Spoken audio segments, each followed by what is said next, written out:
Hey guys. This is part 5 of What If Naruto Became Hidan. Hit like and subscribe if you like this one, and also please check the author in the description. Let's start.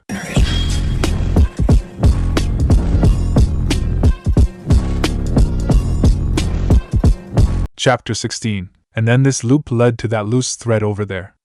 Now, he just needed to tie one last intricate knot here, like this, and make sure the snag on this line was held taut enough by that hefty paperweight, turned flying weapon of imminent blunt force trauma, on the desk there, like that, and then, done, if all went to plan, and it would, then that last double constrictor knot near the third connection point would allow for a reliable distribution of force, and a lot of it, once his web of carefully hidden metallic wires and invisible silken threads, and all the other fun surprises nestled in between, was finally triggered. Towering over his ingenious little setup, Naruto stifled a giggle and once again admired the culmination of his work. Sure, it was simplistic by his admittedly high standards and very last minute in terms of planning. Nonetheless, Naruto didn't doubt that anyone unfortunate enough to trigger and set off his little surprises wouldn't have a satisfying reaction to the chaos to come. It was just too bad Naruto wouldn't get to personally witness the veritable fruits of his careful labor. Does it even matter? Kurama asked of him with an almost derisive snort. Naruto could hear the Biju's incredulous raised eyebrow, and damn it, Kurama was right. The inevitable fallout of his prank wasn't really the point of this particular midnight venture.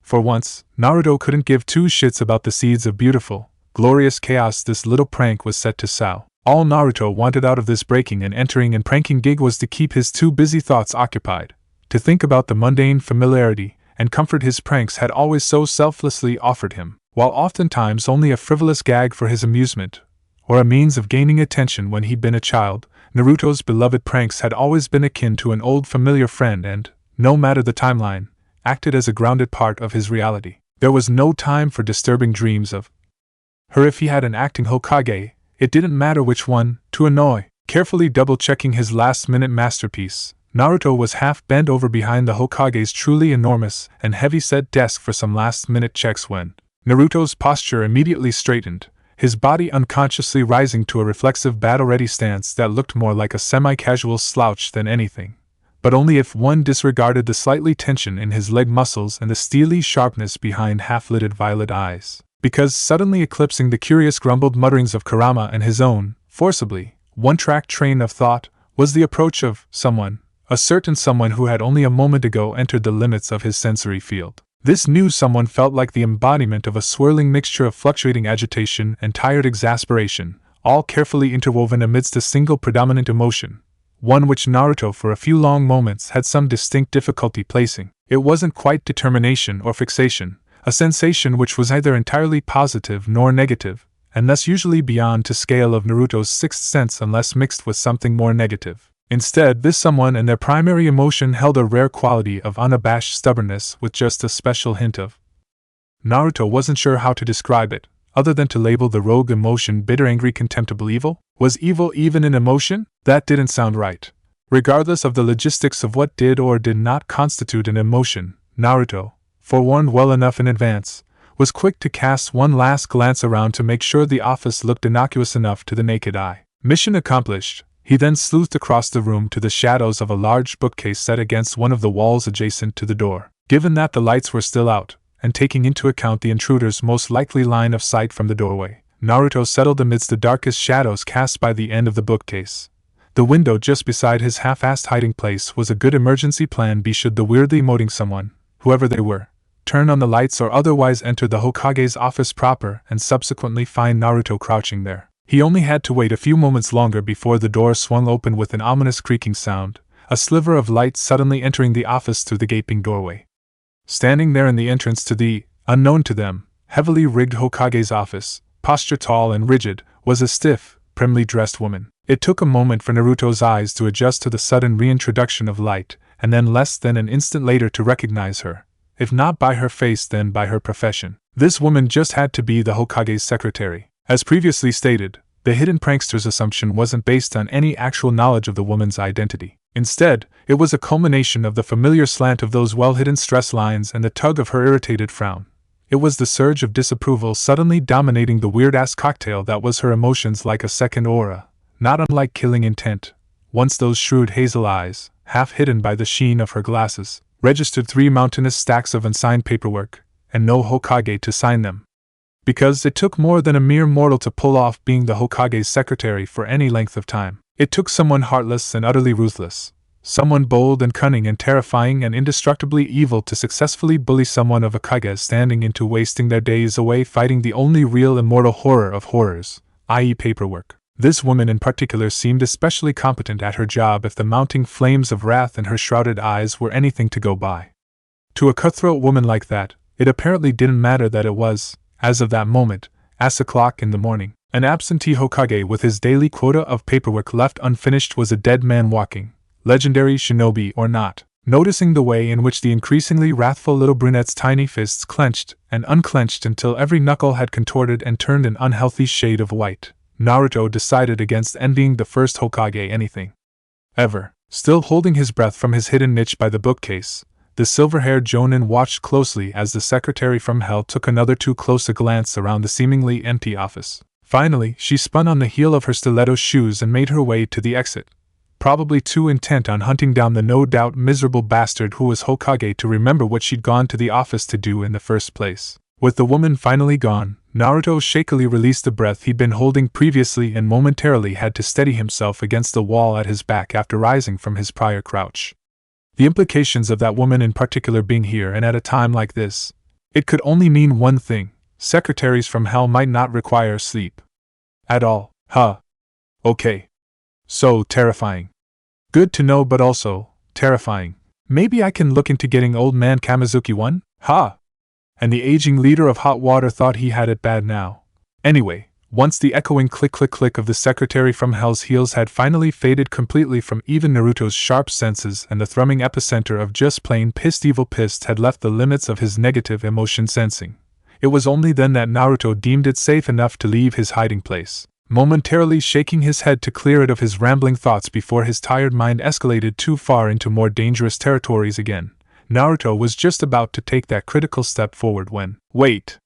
Kurama suddenly screamed for his delicate ears alone, and Naruto immediately froze. Before he could think to wonder what the hell Kurama was on about this time, or why Naruto had actually stopped at all, or how he'd even managed to so suddenly still himself in such an awkward half-leaning position, left practically immobile in his shoddy, half-assed excuse of a hiding place. Finally, Naruto sensed it. With his attention previously focused almost solely on the revolting emotions of that volatile bespectacled secretary from hell and then the eccentrics of his own mind, Naruto apparently hadn't at all noticed the recent arrival of that subtle mixture of simmering impatience and muted agitation currently nestled nearby. What the hell? Before Naruto could get his thoughts in order again or analyze the new arrival, and the barely their pinging of their quiet emotions, a second figure emerged, this time from shadows cast in the opposite side of the room. Unlike the elegant secretary from hell, this particular midnight visitor was far bulkier and decidedly more masculine. Any other identifying features were otherwise shrouded from Naruto's limited field of view by a thick hooded cloak and a matching fabric half-mask, the kind reminiscent of the ones Kakashi-sensei always used to wear, or will wear. Had, is, will? Whatever. Ignoring the all-too-familiar dilemma that was the mechanics of time travel, Naruto manfully ignored the pang of homesickness and refocused his attention on the matter at hand, because after having thus revealed himself to an otherwise empty office, if no one bothered to include Naruto's occupied hiding spot into the equation, this new lumbering stranger took the time to momentarily peer around the room in a similar fashion as the secretary before him. Yeah, that's right, buddy, no Hokage here. The new guy apparently realized this too because, all of a sudden, through his sixth sense, Naruto perceived a sharp influx of agitation and the introduction of some hard-earned vexation.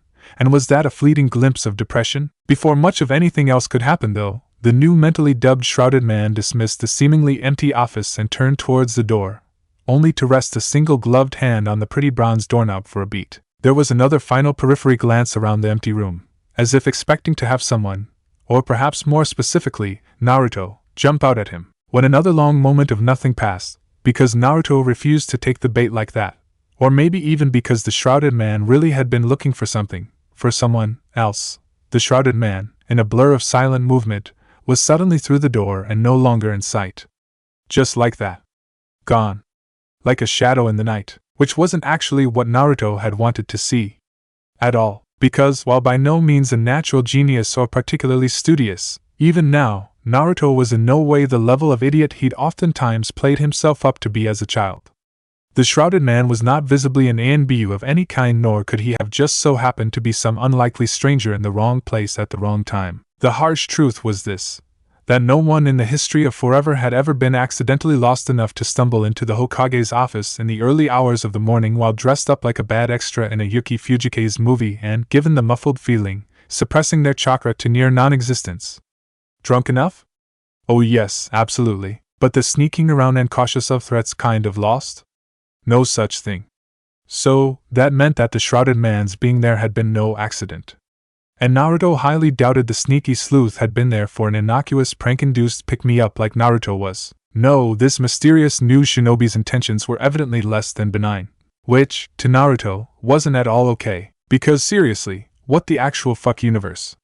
Why was there always, no matter where Naruto looked or what he did, some sort of dodgy-as-fuck conspiracy or evil megalomaniacs just coincidentally there too, all of them waiting in the wings to pull something stupidly malicious and just all-round ruin Naruto's day? Why couldn't the next suspicious stranger Naruto caught slinking around be offering people bad romantic advice or free food or something instead of, whatever the fucking hell shady shit this was?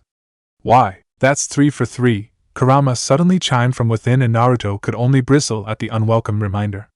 Unfortunately, the old fox technically had a point there. Exhibit A, Chunin Exams Number 1, during which Orochimaru decided to take a clusterfuck of a midday stroll through the forest of death. Conclusion: dodgy. End result? Invasion. Exhibit B, Chunin Exams Number 2, that one having basically been some sort of hyped-up prelude to World War fucking 4, which is also just another way of saying total clusterfuck. Conclusion: also dodgy. End result? Segue to aforementioned WWIV. And now, there was this, Exhibit C, Chunin Exams Number 3, in which Naruto wasn't even a participating competitor this time. And already, the night, or was it morning, before the beginning of the exams themselves, there was a creepy, mysterious shrouded man casing the Hokage's office. Yes, Naruto may not have necessarily been invited onto the premises either, but still, Naruto's intentions were, somewhat debatably, pure, damn it. And it wasn't like this other guy was even trying to downplay the whole suspicious berate bad guy shtick he had going on either. The inevitable conclusion? Super dodgy. Naruto wasn't sure what the end result would be this time exactly, but the precedent that had already been set for all Chunin exams somehow involving Naruto all bar demanded this latest iteration finish in something time-consuming and really fucking troublesome. Finally leaving his hide-y hole, this time being especially careful to double-check his immediate surroundings for chakra signatures and emotions this time, just to be safe, Naruto gave one last tug on some exposed piece of thread to check the tension was still being held taut enough. With the previous mood all but ruined though, Naruto was only vaguely satisfied to note his flawless setup before half-heartedly tucking the last remaining thread into a more secure location amidst the Hokage's very full bookshelf. There. Now his prank was primed and ready for action, and then subsequently forgotten amidst a tired mind now swirling and churning at this newest plethora of disastrous possibilities and potential distractions. What was the newly discovered shrouded man's agenda? Would Naruto, despite his apparent immortality, survive should the secretary from hell somehow sense his involvement in the prank to come? Why couldn't he stop thinking about her, and why did his blood all but freeze in his veins at just the merest reminder of said disturbing memory dreams? Why did everything, Bija sealing, parent dying, war ending, time traveling, spy finding, dream trauma ing, have to happen to him? His thoughts once again occupied as such, the immortal shinobi vanished from sight. He knew that he needed to stop soon, to force troubled thoughts of her and any suspicions about the shrouded man to the back of his mind. For now. Because, in just a few short hours, he would have 3 nervous and high-strung genin who Naruto would feel obligated to torment her, motivate. Yes, motivate. And therefore, Naruto needed to get a hold of himself, to set aside his current issues, of which he had many, and get back to the top of his game, or at least be sufficiently prepared to pretend and act like it. By Jashin, his Victia, shit, what he meant was his students, yes, his students. Those annoying little brats of his were counting on him, no rest for the wicked. Kurama mentally jeered from within, no doubt amused by this newest turn of events. Sadistic asshole. Leaping out the now open window and into the darkness, Naruto's only retort was the mental equivalent of a middle finger. 11 hours later, Naruto finally bid his budding students good luck in their second exam. Don't do anything I wouldn't do, he told the pale and shaking trio with a too cheery grin. And maybe once again he tried motivating them just a tad bit too. Got it? He told them in a far more serious tone, because he wasn't about to accept anything but the best from any of them. So now he was once again on his way, whistling to himself as he meandered through the open fields back towards the village. His village, once upon a time ago, or maybe it was more accurate to think that it would be. Only not. Arg. Fucking shit. He thought he had his head around this time travel business years ago, but no, apparently not. Damn, this whole getting his mind around past, present and future tenses was going to take him all day again, wasn't it? And if he was just a little bit absorbed in his pondering of the logistics of time travel, or far too busy trying to figure out why this particular trek felt so painfully familiar, too preoccupied to even consider things like consequences or shrouded men or her, then really, that was no one's business but his own. Meanwhile, hey kids! Hashirama called out at the top his lungs, and immediately, a veritable sea of faces turned towards him.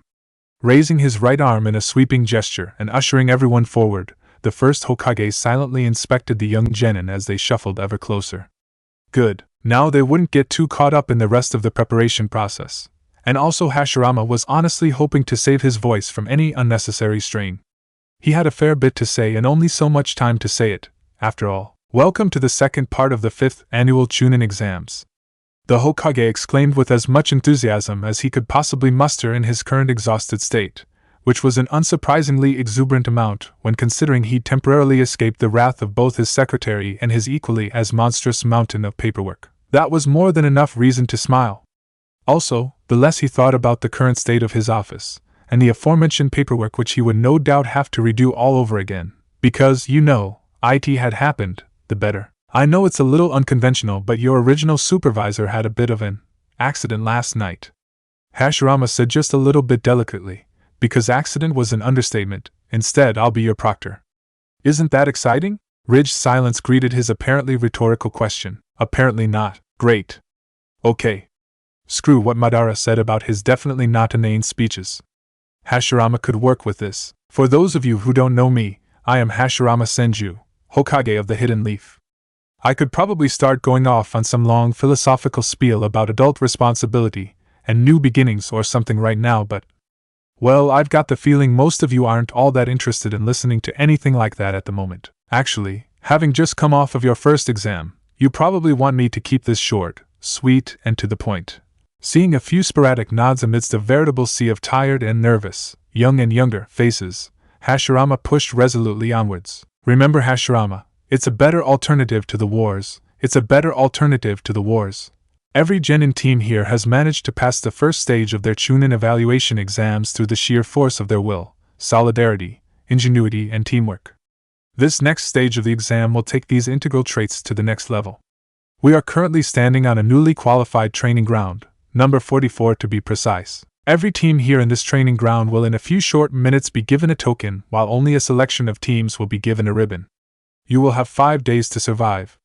To do so, you must make your way out of the training ground and back to the village. To actually pass the exam and move on to the next stage, however, a team will need to present 3 tokens upon leaving training ground 44. That's 1 token for each passing genin, so you'll need your whole team to pass. You can attain the other required tokens from other teams by any means necessary. Whether that be direct combat, bargaining, or outright thievery does not concern me. Whatever you like. So long as every genin in a given team is able-bodied and capable of presenting 1 token each at the end of the 5-day limit, that team will pass. However, before I officially begin the survival stage of your exam, there are a few last-minute details to go over. Glancing to his right, Hashirama was gratified to see a select few Chunin volunteers from the previous stage waiting to aid him. One of the Chunin held in their hands a small basket containing the required coin-like tokens, and another bore a collection of ribbons, the latter of which were to be given only to the select teams who were recorded by their minders as having managed to refrain from revealing any information in the prior exam. Another volunteer held a stack of papers which were at that moment being divided amongst 3 other Chunin to be handed out, these pages being liability waivers. As much as it pained Hashirama to think it, those deceptively innocent pieces of paper would be necessary. If you look to your left, the shinobi there will give each team their required token. If your team is also given a ribbon, understand that, due to performance merits gained in the last exam, those ribbons will allow the overachievers, if you will, a 10-minute head start advantage over those teams who do not receive a ribbon. Otherwise, every genin present will sign the piece of paper currently being handed out. This is a liability waiver which exempts all fault from Konohagakure in the event that you are in any way injured or killed during the course of this exam. Hashirama took a deep steadying breath in, his voice stern as he continued, if you wish to continue your participation, you will sign that document. There will be no exceptions. With a nod from Hashirama, the Chunin began making their rounds. While visibly nervous, it was notable that none of the gathered genin teams refused their token, the waivers or, of the few who received them, their ribbon. And now that that's out of the way, turning away from the rest of the formal proceedings, Hashirama decided it was time to put in place the final detail for this particular examination. Would release secret technique, nativity of a world of trees, Mokutan Hijitsu, Jukai Koten. Nature-rich dual-toned elemental chakra flowed from the core of his being and then, in the next instant, tiny little sprouts of vivid green began to bloom en masse, starting from a radius of several meters from where Hashirama stood, whilst all but pouring his heart, his will and his very soul into the technique. Plant life continued to spread in abundance for as far as the eye could see. Seconds turned into minutes as years upon years of growth was initiated in a second and then accelerated in the blink of an eye. Finally, after cutting off his chakra and lowering his arms, Hashirama critically considered the marvelous results of his beloved Kekkai Genkai. I think I'll call it the super cool forest of death and suffering and hope and beauty and life. Or perhaps, just the forest of death for short. The super cool forest of death. Yeah, pfft. And Madara said I sucked at naming things. Hashirama murmured to himself, still too busy critically eyeing the enormous trees which had just moments ago spawned from the earth and risen high into the open sky, invariably intertwining and crawling all over each other in their desperate attempts to grow up, just as Hashirama had intended they would. Now only the barest rays of sunlight managed to pierce the thick forest canopy above. For acres upon acres this impromptu sprawling forest dominated the land. Hashirama could sense all of this down to the tiniest detail via his still pulsing chakra, forever encased within and emanating from the gargantuan trees surrounding them all, could perceive the farthest outer limits of the newly dubbed forest of death, and feel every twitch of life within it. He estimated it would take, at the very least, an entire day for the fastest of the hapless genin before him, all starry-eyed and gaping, to weave their way back to civilization.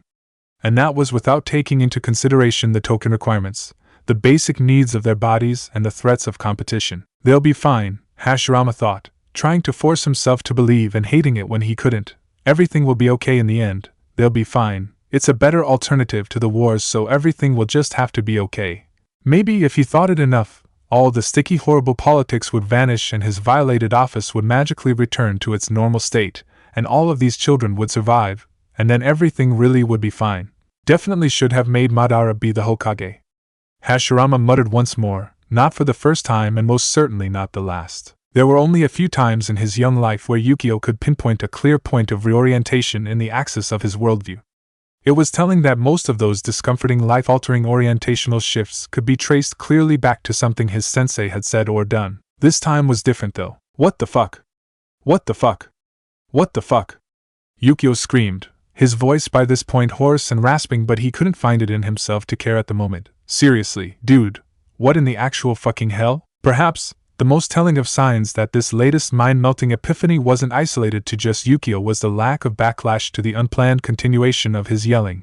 Or more specifically, it was a lack of reaction from Nanisher that convinced him. Because the little emo bastard extraordinaire, while standing as stonily as ever by the taller boy's side, had made no overt moves to act, violently or otherwise, against Yukio's increasingly offensive and obscene verbalizations. Where Yukio's prior screaming and ranting had been a reluctantly accepted part of the plan, the presence of a proctor was the implied signal that Plan 16 was over, and yelling like an idiot in Nanashi's immediate presence was once again tantamount to a declaration of gory, blood-soaked war. And yet Yukio, in his shock and horror and dawning realization, had yet to actively cease yelling in the little redhead's ear. So, where was the excessively violent retribution? Because there was no glaring. No stabbing. No lightning. Not even a grunted dead last or some nonsensical monosyllabic swear word.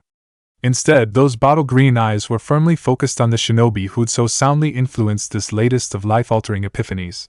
Which meant Nanisher was just as messed up about this as Yukio was. And so, for probably the first time in his life, Yukio decided to be a bit more considerate of his otherwise bastardly teammate. He shut himself up and internalized the jumbled mess of emotion Yukio was still trying desperately to process at the moment. He had more important things to contemplate than the specifics of whatever the hell was going through Nanashi's head, or even wherever the hell Emi was, their only female teammate having failed to arrive back even after Yukio had been expected to go silent and stay silent when the proctor had appeared. Because sure, Team Kickass had achieved well enough in the last exam. They'd even been one of the few teams to receive a bright red ribbon in addition to their first shared token, albeit the former had been quite begrudgingly given over on the part of the Leaf Shinobi who'd been left to hand them out. Undeterred by the semi-open hostility, Yukio had been psyched and grinning up a storm upon finding out about the additional advantage they would be receiving over so many of the competition. Now, Yukio was no longer concerned with such irrelevancy. So, whatever if they had a 10-minute head start, staring up into the dense canopy above. Poor Yukio could hardly even think straight anymore, too busy mentally and emotionally reeling from the utter mindfuckery he had just borne witness to. That long-haired guy in the robes, the apparent Hokage, whose face Yukio had only belatedly recognized as the same one on the side of a freaking mountain back in the village proper. That flimsy-looking guy had just nonchalantly given life to an entire mutant forest. Not just a single flower or tree. No, a whole motherfucking forest. Just poof, suddenly it was there.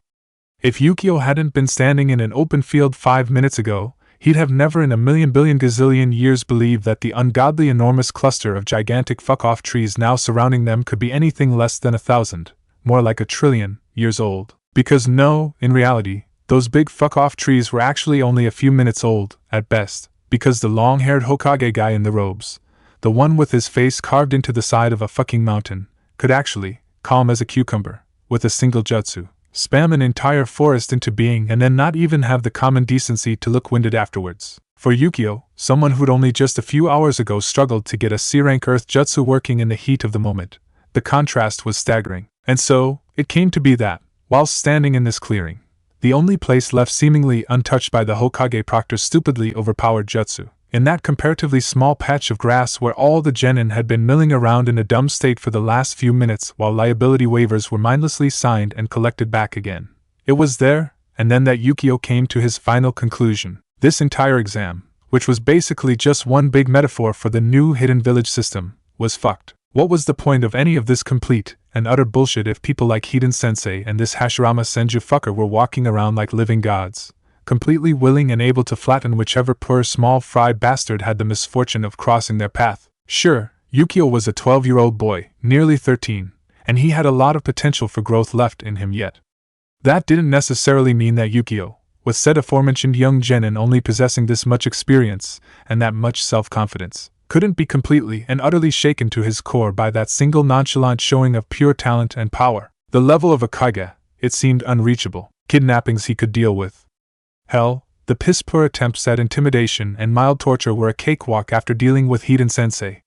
Now these hidden leaf assholes wanted to pit a bunch of young and ambitious superpowered trainee assassins against each other in a giant Kage-made forest? It was like everywhere he looked now, everything was just one big constant reminder for Yukio that, even if he survived and passed this or that stupid test and made Chunin rank, he was still ultimately inconsequential in the grand scheme of things. Nothing. No one. Just a waste of space.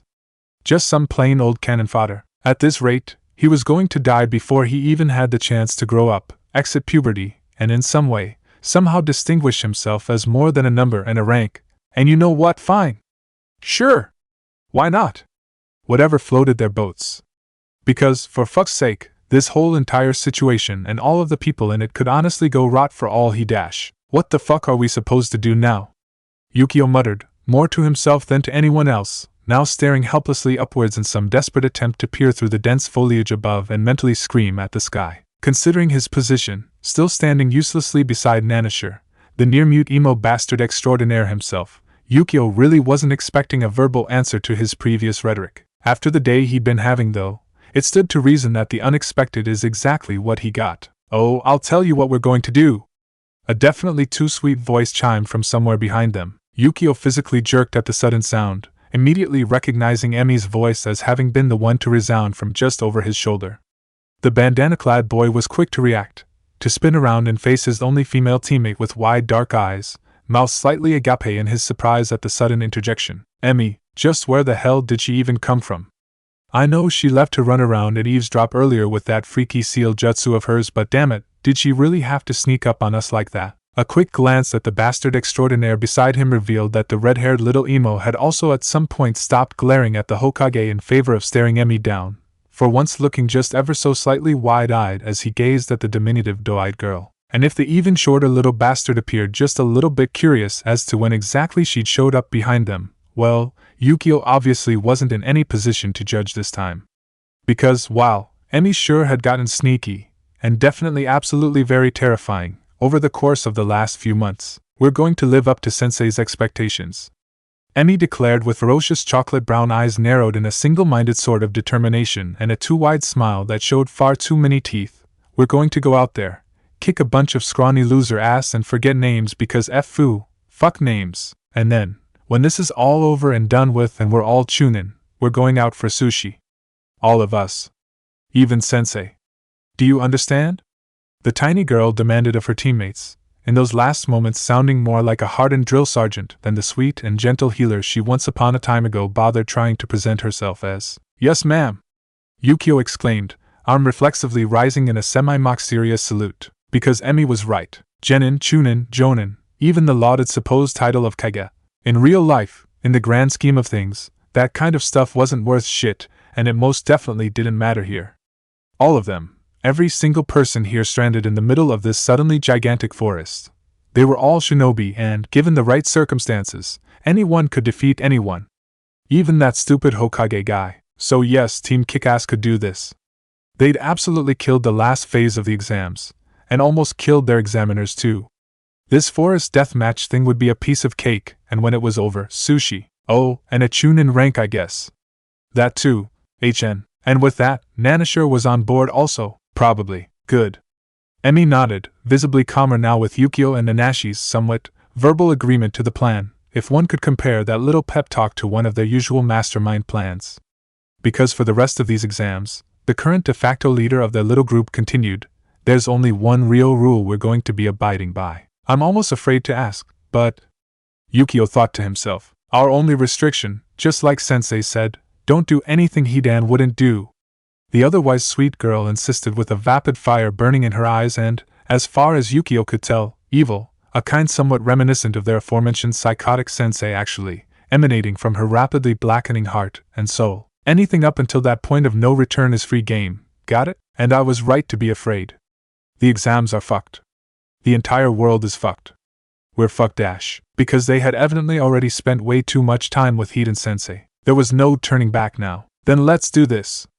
Yukio cheered with renewed vigor, pivoting on the heels of his sandals to gaze determinately into the roiling too large forest before them, his back to the dismissive glances and irritated glares no doubt being channeled his way by the competition, the enemy. According to some of the Hokage Proctor guy's earlier additional directives, the ones that came after he randomly spawned a forest that is, they had another 15 or so minutes before the rest of the administrative stuff was over and done with. After that, the first ribbon-bearing wave of genin teams would be released into the forest and then, another 10 minutes following that, the rest of the non-ribbon recipients were set to follow suit. They were Team Kickass. They had persevered in the face of one of the 7 swordsmen of the mist, had even endured a grueling 17 consecutive rounds of Kunayan the Brat after that one time a sleep-deprived Hidan sensei elected himself it. Most importantly though, they had managed to survive their aforementioned sensei on the good days, the bad days and whatever the fuck kind of unholy torment the last month or so should have been classified as. We can totally do this. All of these other ignorant assholes had no idea what they had coming to them. After having sequestered themselves away from the busy eyes and ears of their competitors as best as they could in the current environment, Nanashir watched on from a metaphorical sideline as Emi and Yukio strategized and plotted their miserable black guts out, while also mentally calculating the pros and cons of each progressively more disturbing idea put forth between the dynamic duo. The diminutive redhead, completely at ease, felt no need to speak up or otherwise interject amidst the furious brainstorm occurring right before his eyes.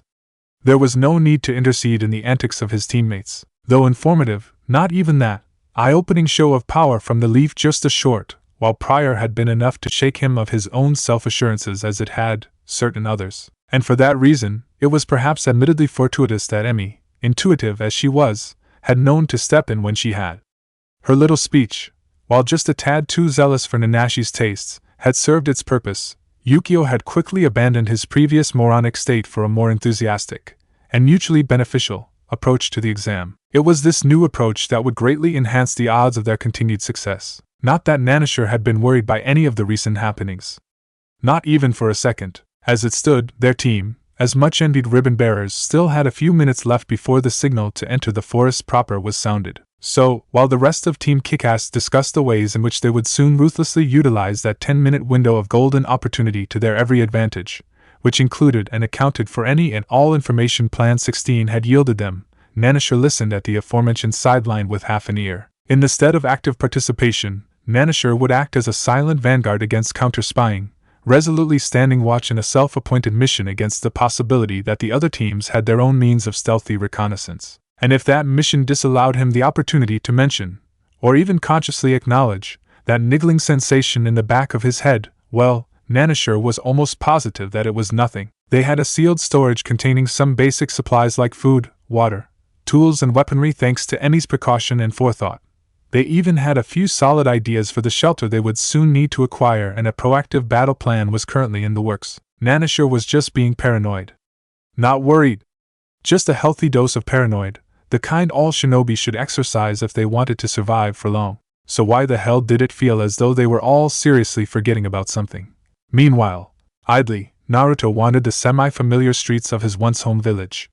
With the second stage of the Chunin exams by this point already in full swing, Naruto had 5 days to kill. That was 5 days to spend all on his lonesome. 5 days to occupy with a very limited list of Konoha-approved activities, that is to say, the kind of things he was legally allowed to participate in, what with his being a visiting foreign jonin and all. This meant, for the next 5 whole days, Naruto would be completely unsupervised. Solitary. Unescorted. Unchaperoned and alone. And worse still, Naruto would have to entertain himself. Yeah, this will not end well, was Kurama's immediate deadpan conclusion. And exactly what the hell was that supposed to mean anyway? Seriously, where was the faith, the loyalty, the friendship? Pfft. Kurama was just being an asshole again. So long as he didn't dream, Naruto would be fine. He had to be. Chapter 17. Naruto stared blankly down at the bare patch of dirt before him, that most tragically empty plot of land, so innocuously unfilled, so desolate and void. In that one moment, it felt almost as if, nestled snugly amidst a newly constructed apartment building and a smattering of other shops and stalls, this tired, empty, untenanted little lot was purposely mocking his acute suffering with its barren state. He'd already known prior to this moment of terrible discovery, of course, ever since he'd first figured out exactly which era he'd miraculously awoken in all those years ago. The conclusions he'd come to back then, they'd all been logical assumptions to make at the time. That didn't stop this present confirmation of his aforementioned assumptions from hurting him. Deeply and sincerely. Because this right here, that which was directly in front of him, this horror of horrors, worse than an endless string of D-rank fetch Torah missions to any sane genin team, or the hell he'd always imagined the concept of inflammable paperwork to be for a kage. In this era, there was no Ichiraku ramen stand. In Naruto's mind, this meant only one thing, pure, unadulterated desolation. Because the end was nigh. For there was nothing worth living for anymore. Not WHE. Not when there wasn't any. Oh God. Oh, fuck me dead. There's no ramen here and dash. No. Ichiraku. Ramen. Period. Blasphemy. One part of him screamed, still in denial it seemed. In the meantime, the rest of his innermost self could only sag and cringe and fold in on itself in desperately defeated doom. No. Ichiraku. Ramen. At all. Period. So much for entertaining yourself.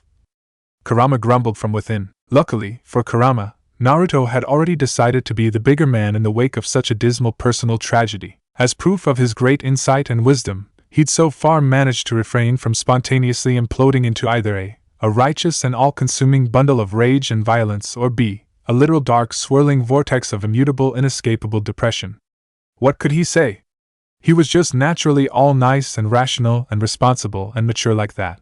Because sure, to somewhat escape his own swirling thoughts and memories, as well as any additional anxieties and ever-budding suspicions, the initial distraction had been a somewhat welcome start to a brand new morning. Only a day after he'd been forced to leave his brats alone in some field to maul and or otherwise wreck the rest of those little shits alive in their second exam, Naruto had decided to eat out for breakfast as he thought pensively about what he wanted to do with himself. After all, he only had another 4 days to himself at best before the deadline for the second exam was over, and he was saddled with his students again. And damn, he really needed to stop mixing those two things up, or he was going to get into a lot of trouble one day.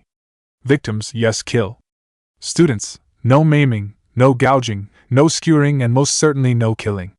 Old man Kamizuki's orders or Naruto would be on D ranks for the rest of forever. Anyway, after most of a night's sleep, the dreams having miraculously steered clear of the subject of her, thank fucking Jashin, and returned to the usual level of disturbing, Naruto had sat himself down in some cafe just off Konoha's main street and eaten his breakfast in relative peace. Now, what to do with his day, he'd wondered around a mouthful of syrupy pancake, why goodness, before an idea suddenly sprang into being. Kurama, of course, was still napping at the time and so hadn't had any input, nor the right to complain, about his decision at the time.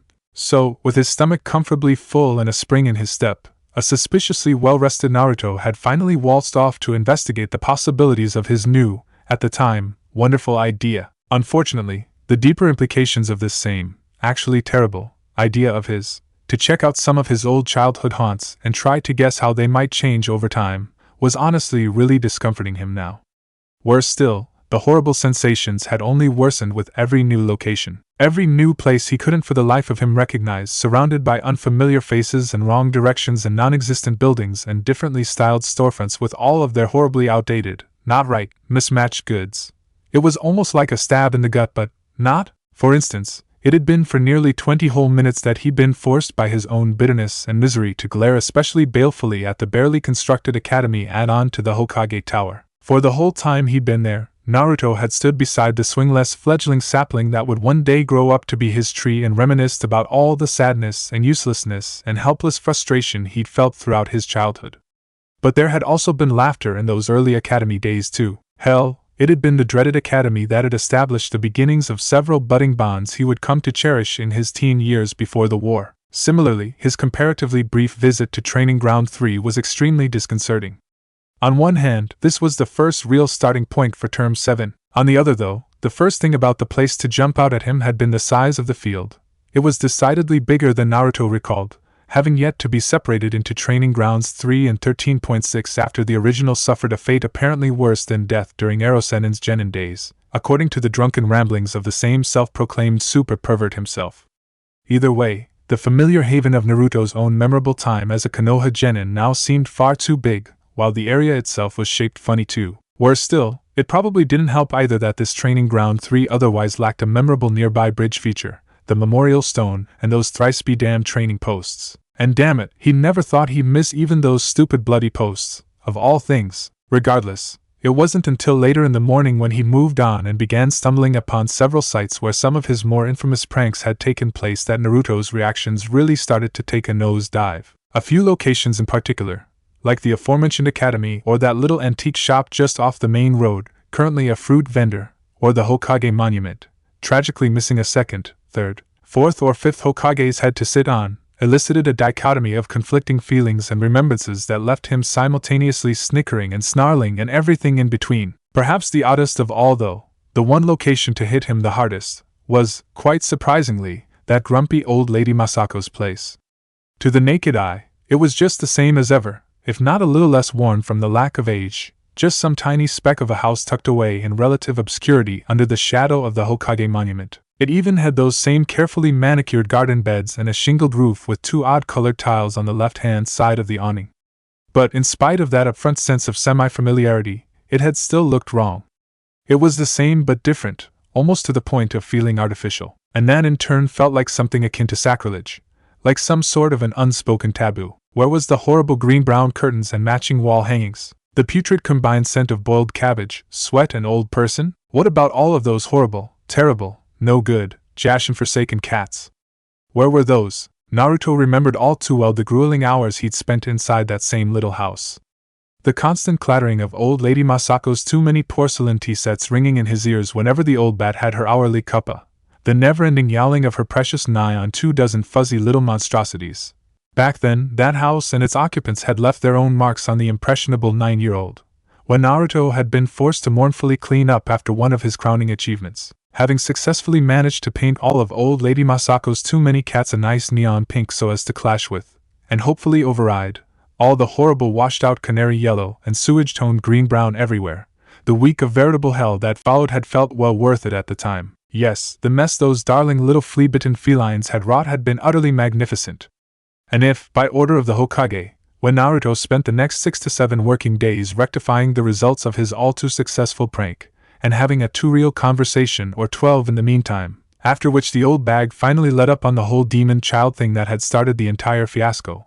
Well, did any of it really matter in the end? Back then, long before the aftermath of Pain's invasion and the more widespread acceptance that had resulted from his then quasi-hero status, it had been a rarity on its own for anyone so set in their ways to admit that they'd been wrong to judge him. In those early days, when people didn't just stop at admitting they'd been wrong but also backed off on their mistreatment of him entirely, just like grouchy old lady Masako had done in the year or so following before she'd passed on, it had been even more profound back then. And wasn't that a kicker? Right in that moment, standing in front of some stranger's house, trapped in the body and identity of Hidan, entire decades removed from when old lady Masako would one day decide she wanted to move in and turn the place into a personal affront to interior decorators everywhere. Holy shit, but Naruto had actually missed that snarling old wind bag.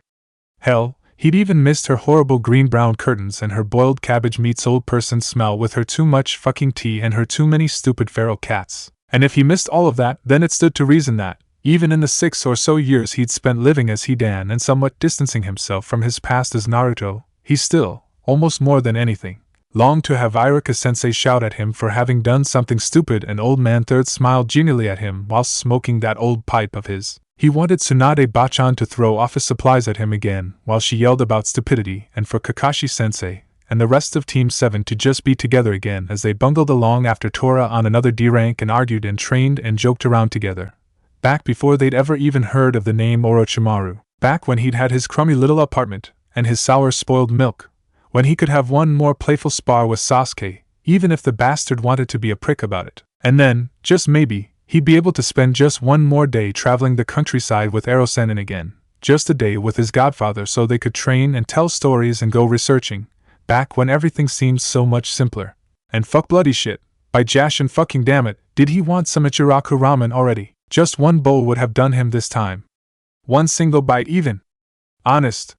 But he couldn't have any of that because there was no Ichiraku ramen in this era. No Erosenin, no Tsunade-bachan, no Sasuke, and no one from the rest of the Konoha 11 or even just his Konoha. No Old Man Third or Kakashi-sensei or Iruka-sensei or Tucci or Iam. Not even grumpy, grouchy old cabbage-smelling cat lady Masako. This is just pathetic. Naruto grumbled to himself, his violet gaze all narrow-eyed and slightly glazed over with a suspicious amount of moisture now. He didn't bother blinking the tears away or otherwise acknowledging their existence though. Instead, he kept his attention trained firmly on the patch of nothingness and dirt before him, the plot of land that would one day house the single greatest ramen stand to have ever graced the elemental nations. And as he stood there, doing nothing, Naruto tried valiantly not to act on the emotional roller coaster of reminiscing and mourning that this last few hours or so had somehow turned into for him. Shit. Crap. Shit crap dodo fuck. Just when he thinks he's getting somewhere and starting to finally fucking accept the reality of his situation, not just glossing over the details in his mind and distracting himself with a new life in some other village.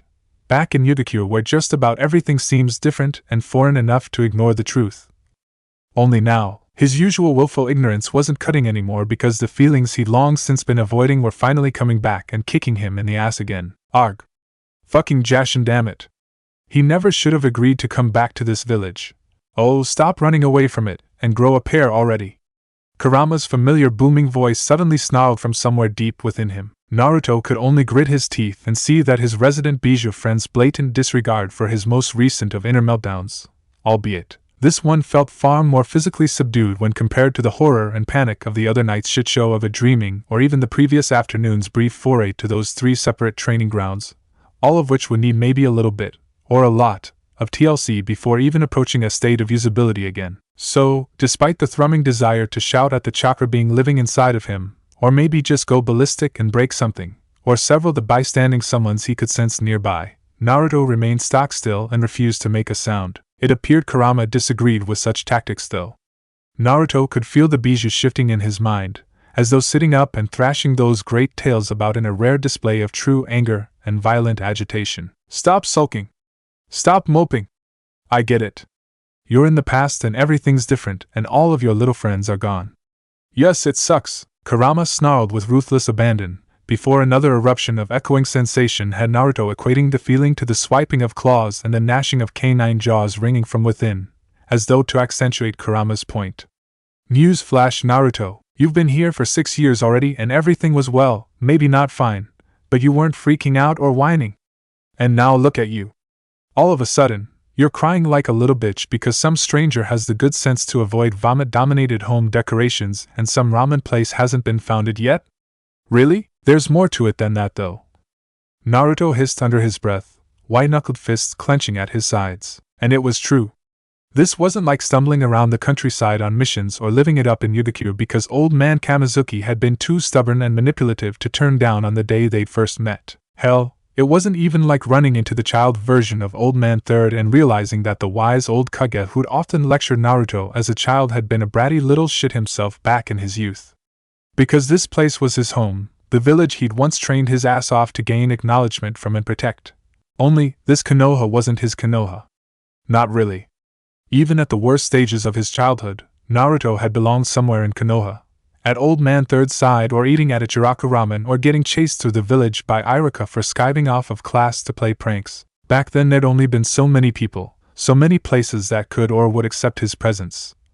But it had been enough, and now it was all gone, not for forever though. Kurama chimed in a much quieter tone, more docile now, and something inside of Naruto stilled. Not forever. This time, this era. It wasn't forever, but Naruto, Hidan, was, for the most part at least, immortal now. So, what did that mean in the long term?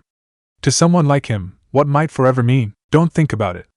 Kurama advised, almost hastily, and Naruto, in a moment of sudden epiphany, could appreciate where the bijou was coming from. Kurama was a bijou, a centuries-old sentient construct being made of chakra. If anyone knew about forever, it'd be Kurama. But Naruto wasn't Kurama. He wasn't something that could know and understand the consequences of immortality in a blink, let alone accept them. He was stressed enough as it was with his tour teaching duties and the memory dreams and the ninja conspiracies. There was no need to add an existential crisis into the mix. Just focus on the present for now. One thing at a time. Kurama advised, almost sagely this time, and Naruto could see himself getting behind something like that. Right. One thing at a time. Naruto nodded, and if that was really the case, then first things first, he needed to sort himself out. Fix the dreams somehow, or at least find a better way of managing them and his lack of sleep. That would have to be priority number 1 for now. Next to consider would be his 6 students. If these exams went anything like his own had, even without including all of the Orochimaru-induced bullshit, then his students would likely need some attention after the end of their second exam. Because they were going to pass to the final stage or Naruto would be following up on every verbal and nonverbal threat he'd made in the last several days with a decidedly unspeakable reaction. And finally, the last item on his list of things to handle in the somewhat immediate future, the shrouded man and whatever fucked up misadventure said shinobi of dubious intentions represented. This last entry was only on the list with the provision that Naruto hadn't actually lost it just yet, and therefore wasn't actually acting like an overly paranoid nutcase by suspecting that something less than benign was happening on that particular front. That sounds like a half-decent plan, actually. Kurama conceded. Naruto ignored the last-minute jab at his apparent past incompetence, and sent Kurama the mental equivalent of a nod as a sign of his agreement instead. Turning about face, the silver-haired shinobi steadily meandered away from the barren patch of dirt that would one day become Ichiraku ramen without once looking back.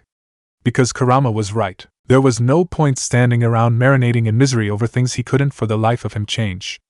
This place and time, this situation, this present era, it was his life now.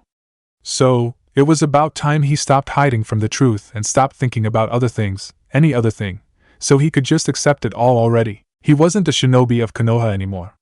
Like, he really wasn't a Konoha shinobi, not mentally or emotionally, not for the time being. Instead, his loyalties had to lay completely with old man Kamizuki, his 3 annoying students, the Toad clan, Kurama and himself. Well, okay, maybe not in that exact order. Nonetheless, Naruto himself and the rest of those aforementioned people, and summons and bijou, had to be the priority now. He had no current tangible connection to Konohagakure, so he could not afford to cling to a life he had not yet lived, one he might not ever live again. This was it. Kurama, the Toad clan, Kamizuki and the kids. All that he had right now was all he needed to survive right now. This was all Hidan had and all that he could afford to have. And that'd just have to be enough for now. With that thought settling in his mind, A sensation not unlike an unseen weight removing itself from his person or the simultaneous loss of something so fundamental, he'd never bothered naming it. Naruto walked away from the future site of Ichiraku Ramen, and he walked away from the buildings and the unfamiliar faces and the memories, without consciously registering and cataloging whether or not everything matched up or not, or was ever familiar to him at all in the first place. Naruto wandered the winding streets of his once home village without for a minute paying attention to where he was going or what he was doing. He didn't think about the original Hidan's memories or her or the shrouded man or the consequences of his Hokage office prank, or even whether his students were doing alright. He just walked and walked and walked, and if, throughout his meandering journey to nowhere, there was a constant sense of niggling emotion all but screaming at him from somewhere very nearby, Naruto didn't bother to acknowledge any particular source. Not even when, at one particularly memorable point of feeling, Naruto had physically staggered under the sudden startling onslaught of rabid anger. Fear anger hurt him get away from here before it dropped back again to something more manageable, if not still rather hateful, just as fast as the guy's feelings had gone ballistic in the first place. Well, Naruto really wasn't in the mood to deal with any bullshit right now. At this time, right in this moment, all Naruto wanted to do was walk and feel nothing, think of nothing. No thinking, no speaking and no reminiscing, no dreaming and no fighting. Just walking and nothing, walking and nothing. Big breath in, big breath out. Rinse and repeat. Given such priorities, or a lack of them as it were, when Naruto finally caught a chance peripheral glimpse of a broad-shouldered, all-black-cladded figure skulking out of some empty backroad at the other end of the bustling street, there was an uncharacteristic moment of hesitation. The man's true identity was well hidden behind the thick hooded cloak and fabric half-mask, much in the same way Naruto was forced to hide his own face behind the high collar of his own cloak and old man Kamizuki's stupid conical hat with its stupid tassels and its stupid little bells, just like the ones those Akatsuki pricks had sometimes donned. Nonetheless, Naruto wasn't an idiot. He had a working pair of eyes, thank you very much. And that bulky bastard stood out like a sore thumb amidst the predominantly civilian population. Never mind the fact the bustling morning crowds had only thickened as lunchtime approached, even as the humid midday heat creeped into being. So yeah, even without the specific style of clothing, the two smooth movements and the shifty side glances, the fact that someone dressed so heavily could walk out in the sun like that, not at all bothered or visibly sweating, would have tipped him off to the fact that something distinctly shinobi was going on. After all, civilians didn't handle physical discomfort the way trained individuals like Naruto, or, evidently, this vaguely familiar black-clad man could. Well, hello there. Fancy seeing you here. Naruto muttered under his breath, violet gaze narrowing and latching onto this latest of high-interest targets. And here he'd been sort of hoping the problem would miraculously go away, or, at the very least, hold off for a while and present itself later with a convenient solution well within reach, like those third-rate, substandard ANBU he kept finding in the Yuki's office just when he was least tolerant of their intrusive presences and suspicious of their stupid side agendas. Because there he was, right there, the mysterious shrouded man, out and about in the village again. Maybe on another stroll towards the Hokage's office, perhaps. And why the hell would anyone want to go in there? You know they'll still probably be trying to clean up the fuck-up you left them to deal with for the next year or so, right? And okay, yeah, at least Kurama had the presence of mind to berate the logic behind that last thought. Worse yet, the wily old fox was probably right in doing so.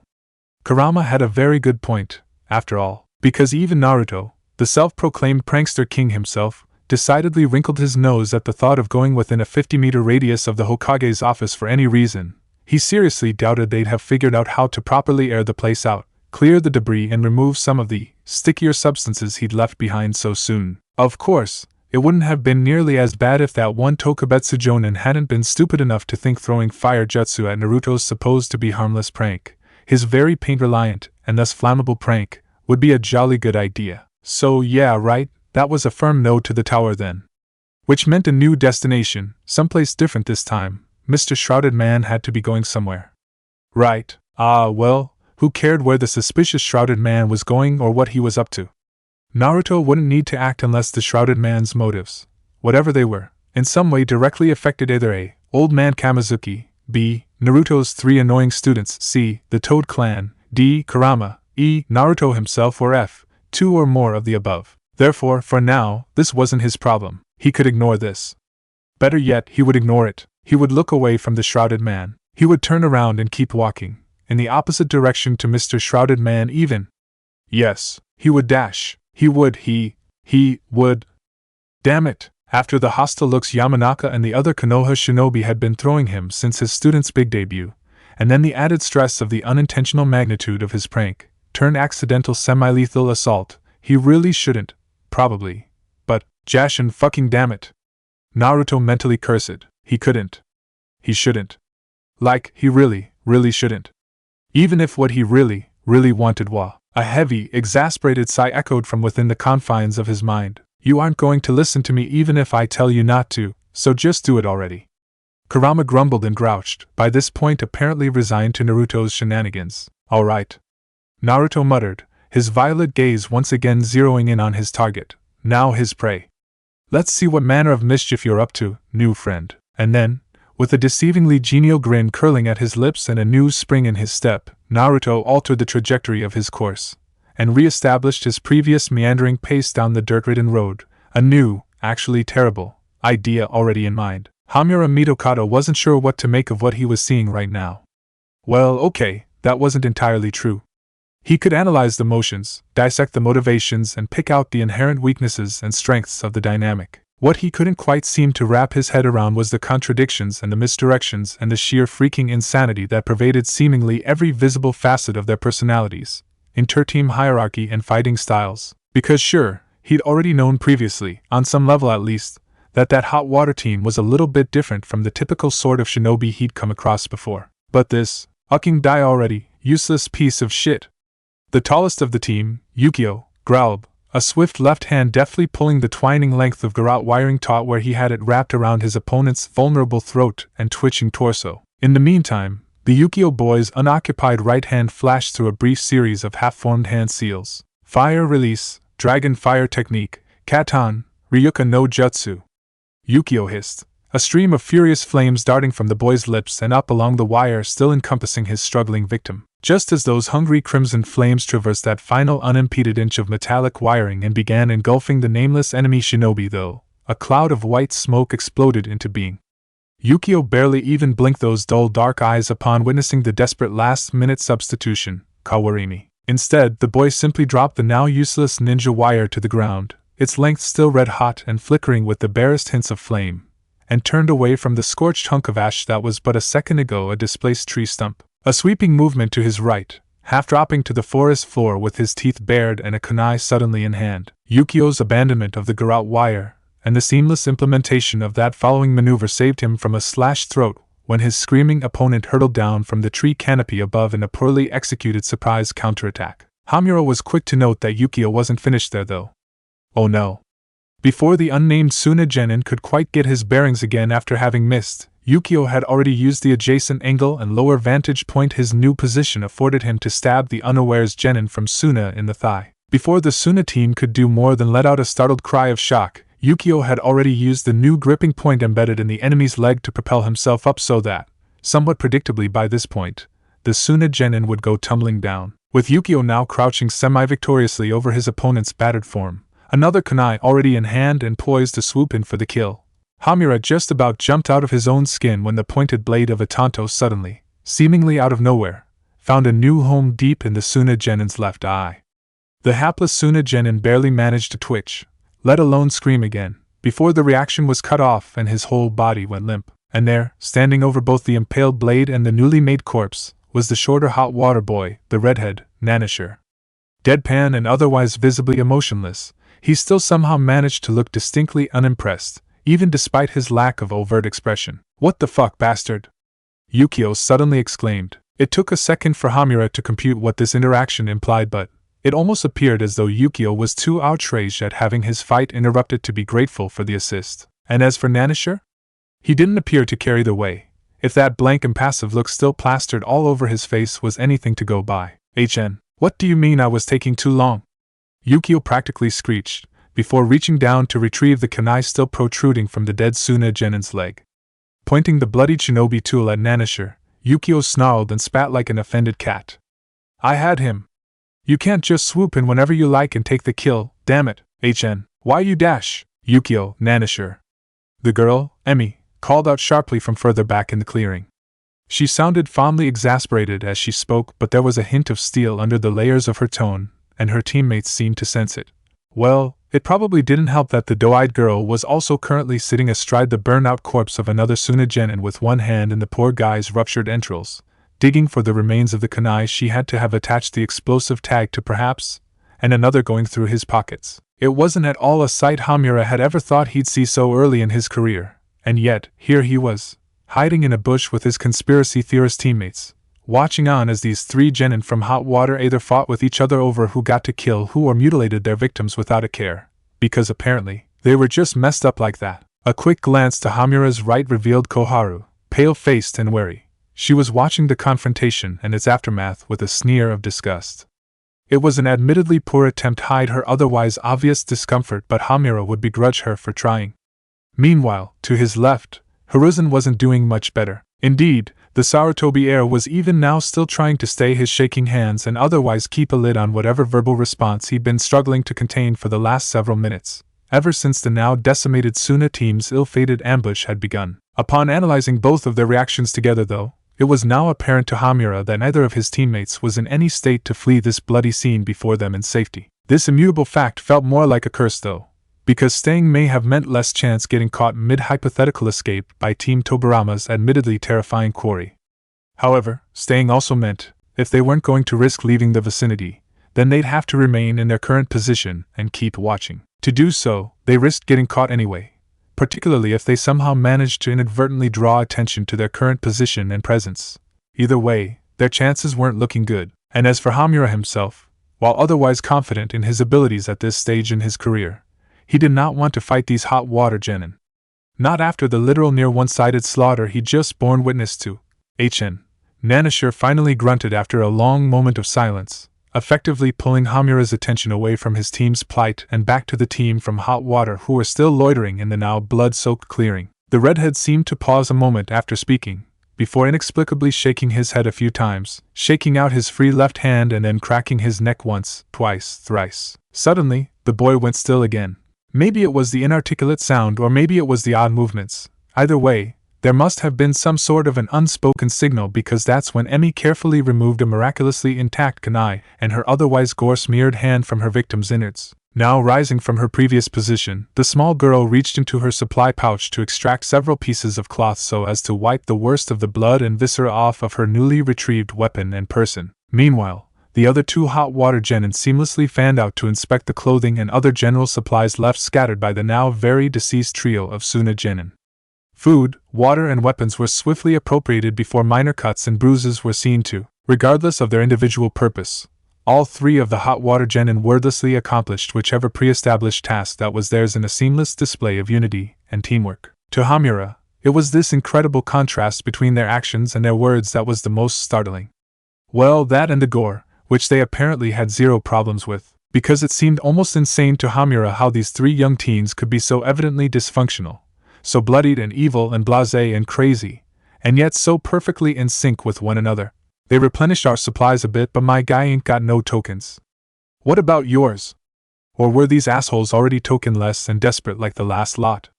Yukio finally asked with a huff, having risen from Nanashi's slashed and diced victim with a handful of serviceable kunai, shuriken and ninja wire held deftly in hand. Nothing.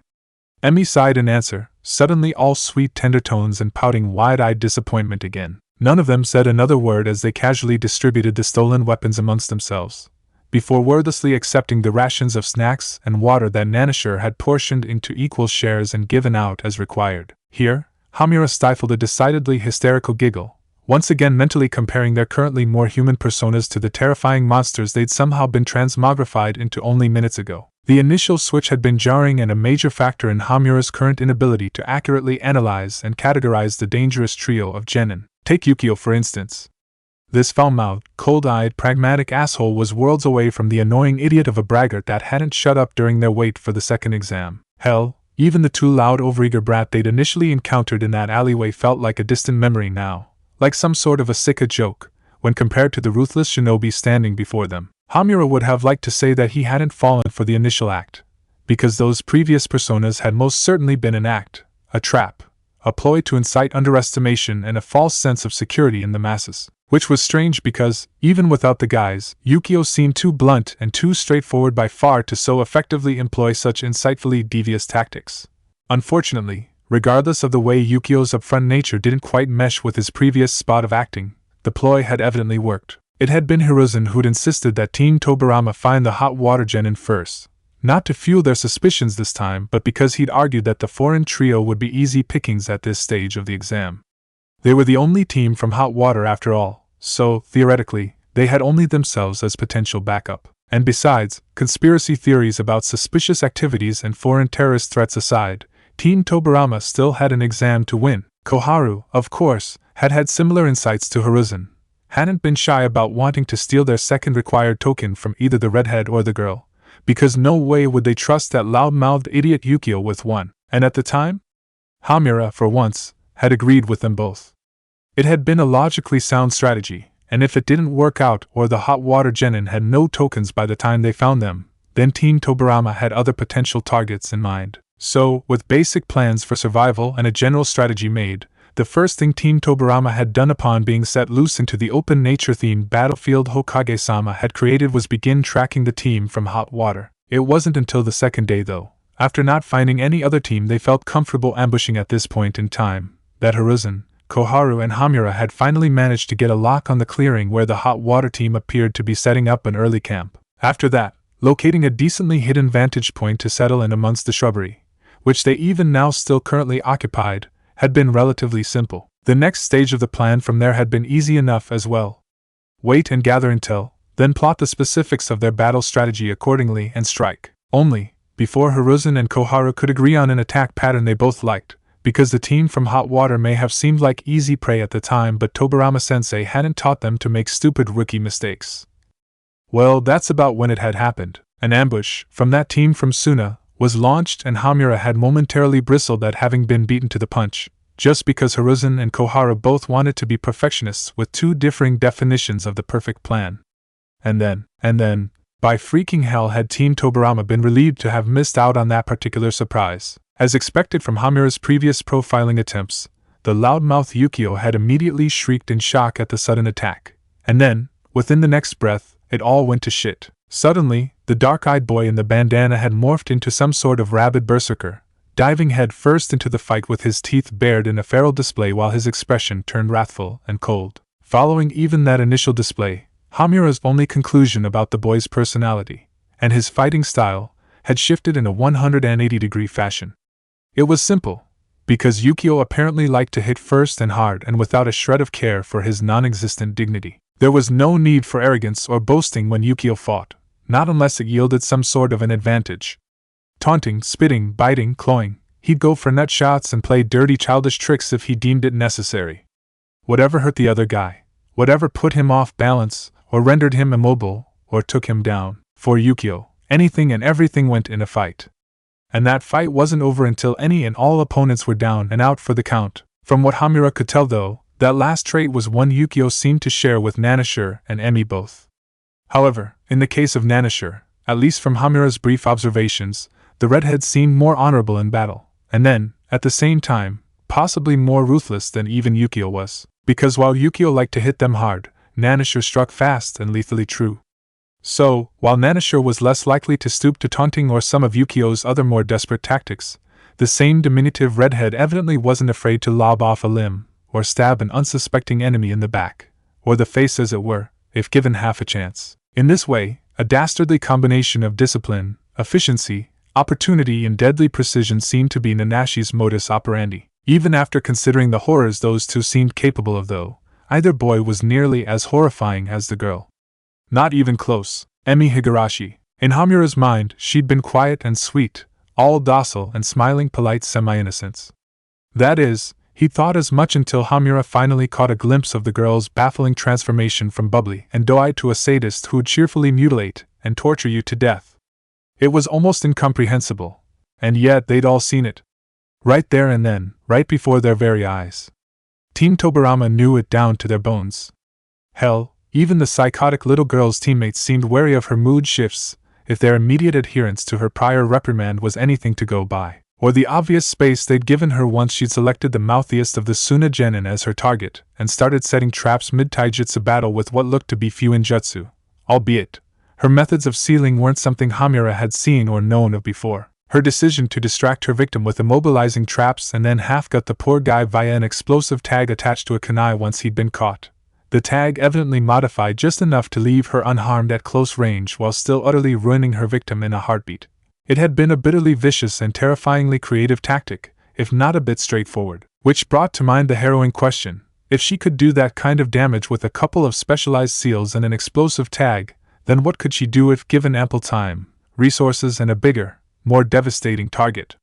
What kind of sorrow and wanton destruction could these three genin create? And worse still, if they were already this bad, what the hell would they be like in the years to come? What would a fight against one of them, let alone all three, be like then? Because honestly, Hamura didn't really want to know anymore. Chapter 18. That man looked awfully suspicious. Suspect, dubious, questionable, odd, shifty, shady, and fishy. All of it and more.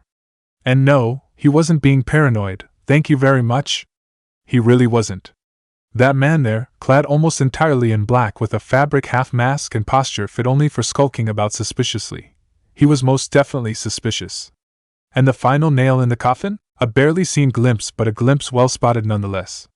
It was this single item that validated every sight he'd seen and every word he'd heard, everything he'd come to suspect so far in the last few days. There, clumsily half tucked away at his waist, just visible under the fabric of the suspicious man's shirt as he moved, as though he tried to hide it in a hurry but hadn't quite managed it, it was a Kirigakure Hatayite.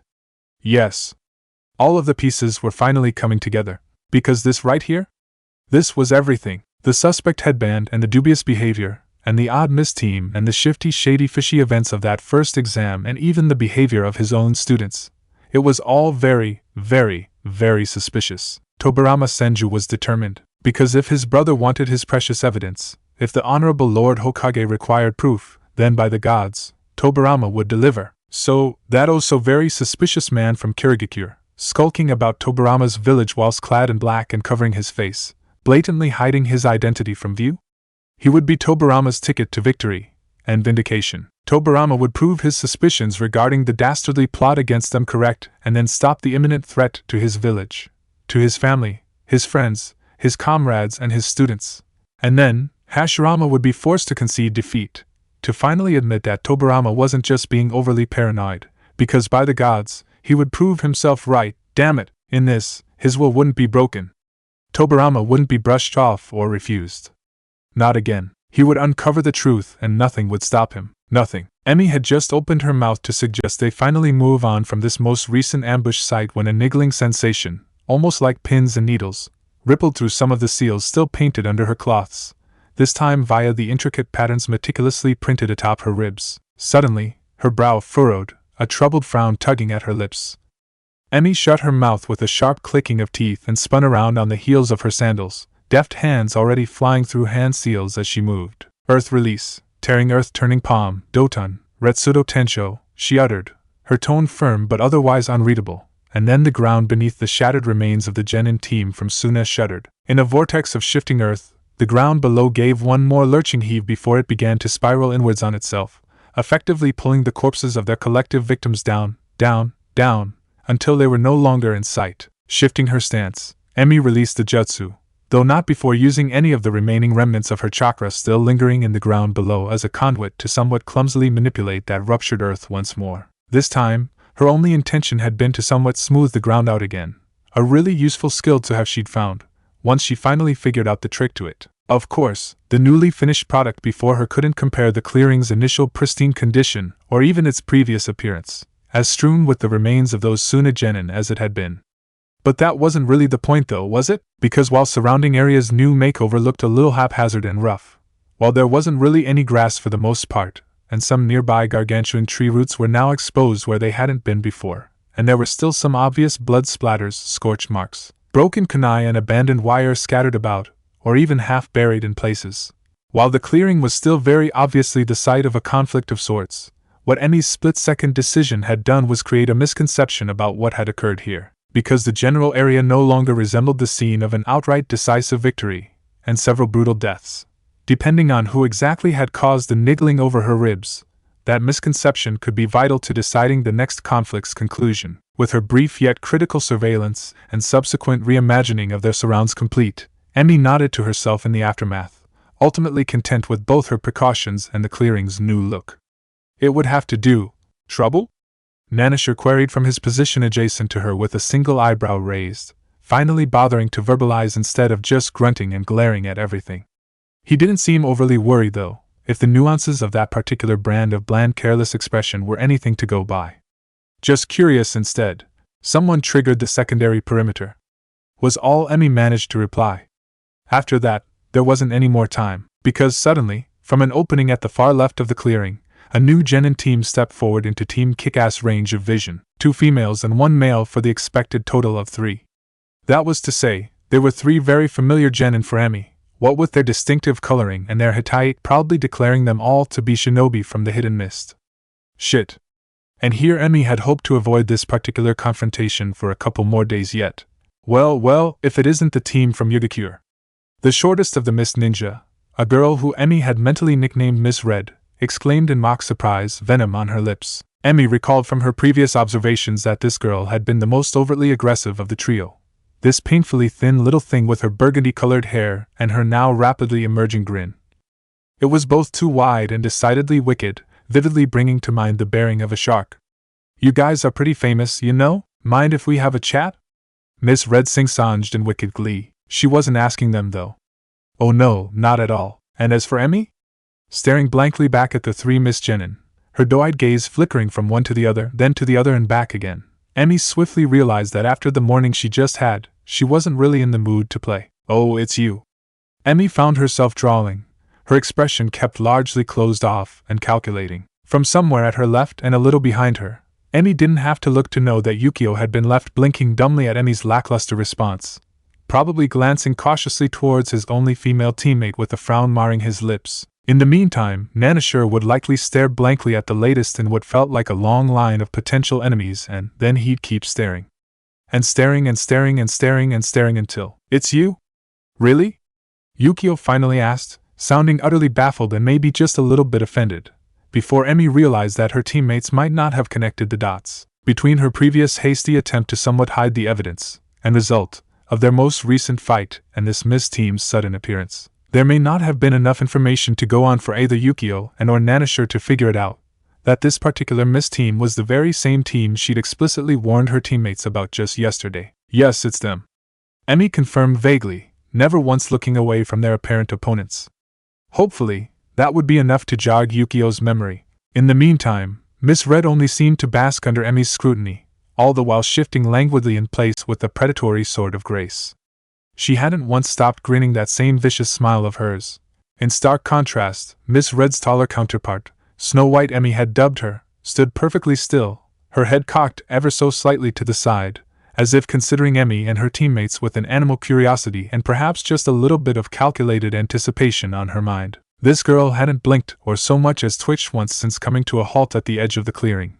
It was really starting to get on Emmy's nerves. And finally, the last of the Miss team, Blue Boy, gave off a totally different vibe to both of his more overtly predatory female teammates.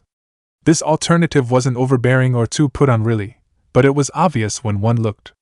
Case in point, his tense posture and faltering position, stationed closest to the edge of the clearing as he was, and thus the furthest distance away from Team Kickass as he could get without outright abandoning his own team. Another signal being projected loud and clear was his telling habit of shuffling from foot to foot in an obvious display of nervousness, his gaze shifting back and forth between Team Kickass and his own teammates, as if waiting for instructions or silently begging them all to, please, just let him leave already. Emmy was quick to realize the sort of perception of himself that he was no doubt trying to project with that attitude and demeanor, that he was all but screaming to the rest of the world how he himself was most certainly the weakest link.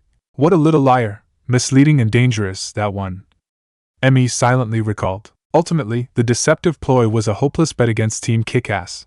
Emmy, Yukio and Nanisher all knew that game just a little too well to be fooled by a novice attempt like that. Hell, Hidan Sensei himself was a veritable master in the art of misdirection, had initiated more intricate and psychologically damaging mind games with only their first team meeting than these useless hacks could ever hope to achieve in a lifetime. The likes this blue-haired preteen amateur and his crude, artless teammates couldn't even hope to compete. Oh! Yukio suddenly exclaimed, you mean it's them, HN? Was Nanashi's pertinent contribution to the topic at hand, his right hand already slowly inching up to draw his tanto until the hilt was settled comfortably in his grasp. He took one cautiously calculated step forward. Neither the venomous little Miss Red nor the regally pale Snow White so much as twitched at the movement, though Blue Boy made a show of flinching and stumbling a hasty step backwards. Behind her contemplative frown, Emmy gritted her teeth.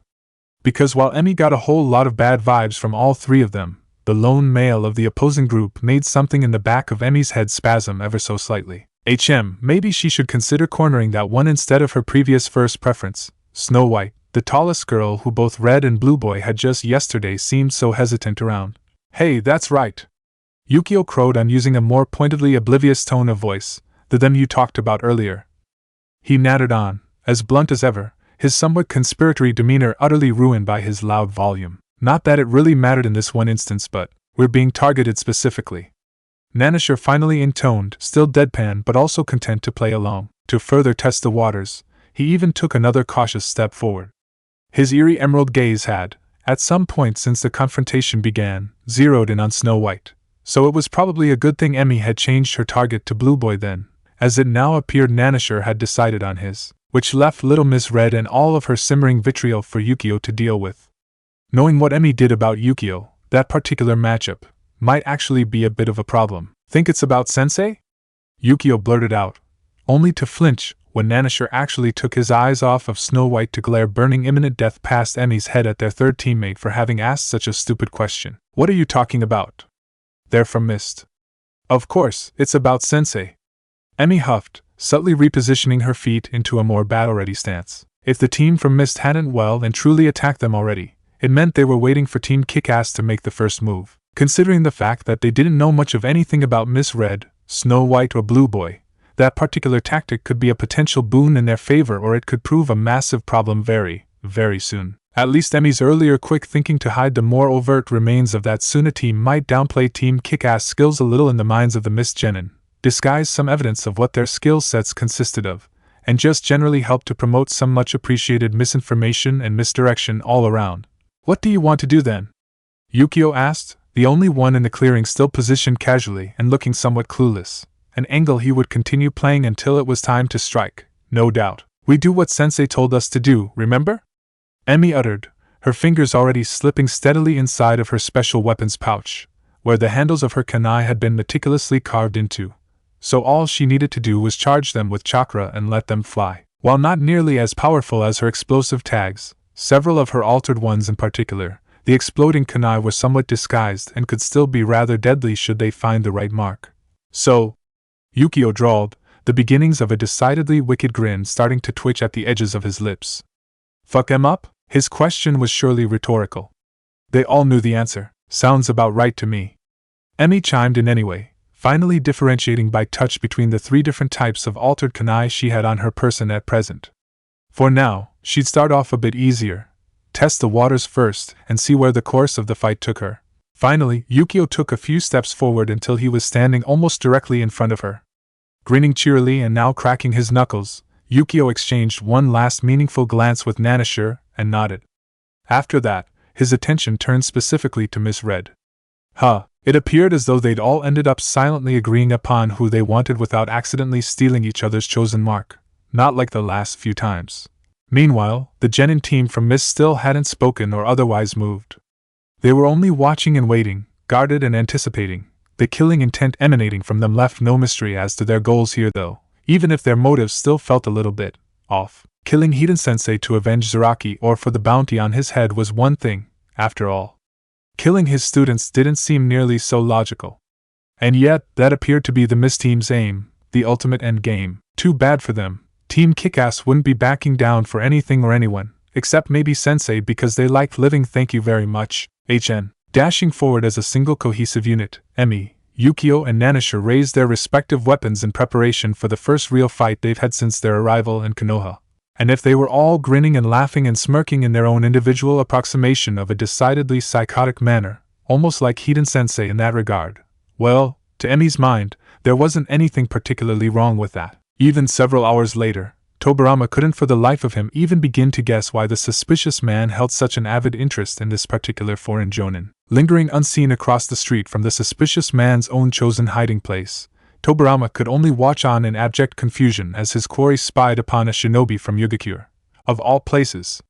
Of course, Tobarama himself hadn't specifically recognized the silver-haired man under the conical hat. It was only the hatae tied almost nonchalantly around his neck, dangling loosely over the high collar of his cloak, and his general visage that wrung even a semblance of remembrance from Tobarama. Still, thinking back, Tobarama finally placed where he had seen this particular foreigner before.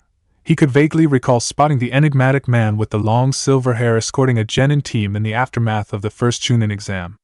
This at least explained the hot water jonin's presence in the village. What was much harder to explain though was the jonin's, quite simply put, baffling actions. Everything about this man felt weird.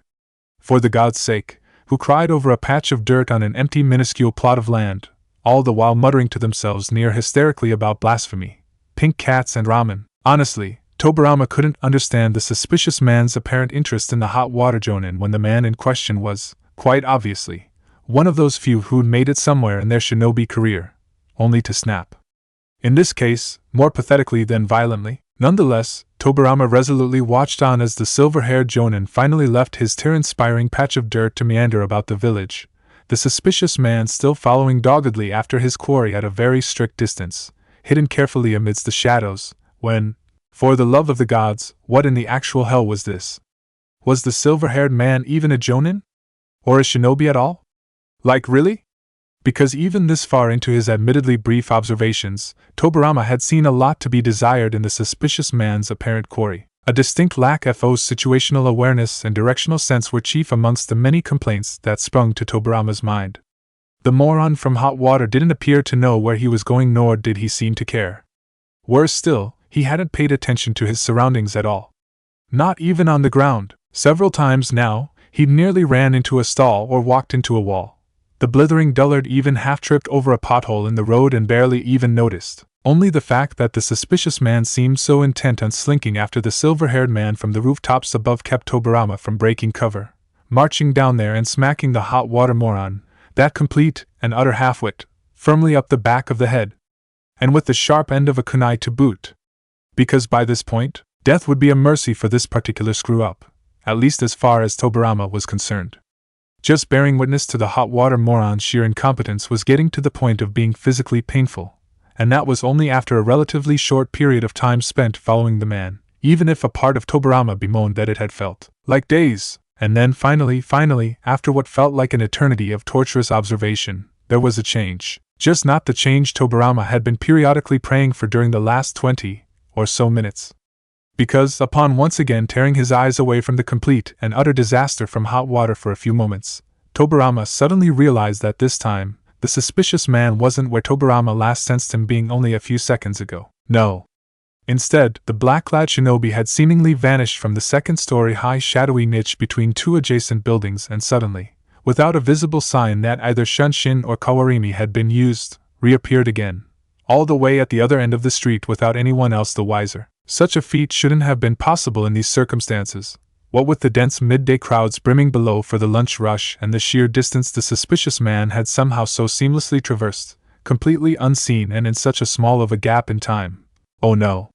Oh no, oh no, oh no. Could the suspicious man possibly know space-time ninjutsu? Tobarama himself had only recently begun exploring and experimenting in the field, with, admittedly, a lot of input from Hashirama's dear Mido. Unfortunately, between his status as the founder and commander of Konoha's A and BU Corps, his crusade to revolutionize the previous clan-exclusive shinobi system with his newly established shinobi academy, and his responsibilities as the Senju clan head, what with Hashirama having given up the title so as to avoid any conflicts of interest upon becoming Hokage, any notable progress with space-time had been sparse so far. However, even with how very limited his knowledge of the subject actually was, Tobarama could at least appreciate the potential capabilities, dangers and scale of said space-time techniques, which was why the thought of the suspicious man, or any potential threats to Konoha really, having access to anything more complex than a storage scroll had Tobarama reevaluating this new threat all over again. Because if it really was so, if the suspicious man actually knew space-time ninjutsu and could perform such feats with any real competency, then it wouldn't be good for Konoha. Not at all. Only, shit, the suspicious man was starting to leave. This left Tobarama torn. Did he forsake his cover to keep up or stay behind, with the hot water moron? Oh, who in the heck was he kidding? That wasn't even a real question. Tensing his muscles in preparation to bolt across the rooftops and hope against hope that the suspicious man didn't feel any sudden and immediate urge to look up in the time it would take him to find decent cover again, Tobarama was unprepared to hear the hollow echo of a murmur drifting in the breeze in the instant before he leapt. Well, hello there, fancy seeing you here. That came from. Tobarama's intention to depart came to a staggering halt. Instead, the famous Senju instinctively glanced down towards the source of that voice. And suddenly, look there! Lo and behold, it was the hot water moron, once again standing in the middle of the street like the world's dumbest living target dummy, still ignoring the crowd, and the lethal threats potentially hidden within, it seemed, only this time, it was to blatantly stare directly at the suspicious man's retreating back. Like a moron.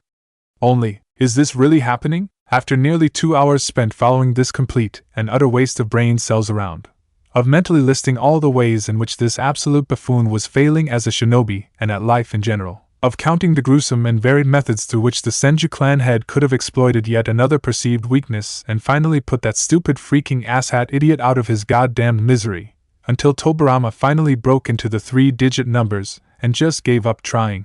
After all of that, was the hot water moron miraculously sprouting a goddamn brain all of a sudden and actually displaying something approaching basic cognitive skills somehow? Let's see what manner of mischief you're up to, new friend. And then, before Tobarama could even begin to compute the issues implied by those muttered words, what anything that was happening right now could have possibly meant for Tobarama and his current investigation, and for Konoha and the imminent future, the hot water moron was walking off again.